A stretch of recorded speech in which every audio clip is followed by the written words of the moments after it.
ওই বিদ্যুৎ চমকানো যে একটা আলোর রশ্মি বেরিয়েছে, ওই আলোর রশ্মিতে আমি একবারে গরুর রচনা মুখস্থ করলাম।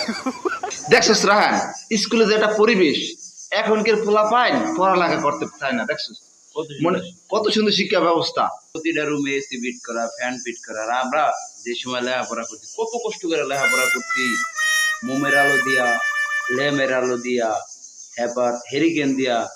আমার গরুর রচনা মুখস্থ করছে, এটার পিছনে একটা অদ্ভুত কাহিনী।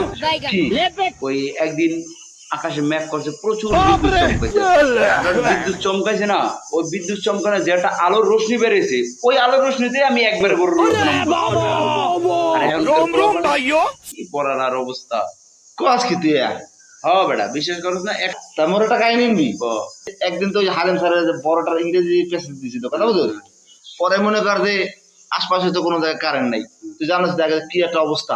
ওই যে বাঘ গাছ আছে না, বাঘ গাছ বাতি জ্বলে, হ্যাঁ হ্যাঁ, খালি মনে কর আমাকে দুয়ার দ্বারা মানে মুরগি নিতে এসেছিল খোপে, আর এরকম চোখটা মেলছে যে আলোটা করছে, ওই আলোতে মনে কর ইংরেজি প্যাসেজ শেষ। বিশাল ব্যাপার। হ্যাঁ, আর এনকে বলা মানে এত সুযোগ সুবিধা ভাই কেউ পড়ালেখা করে না। নষ্ট হয়ে গেছে, সব পোলাপান নষ্ট হয়ে গেছে।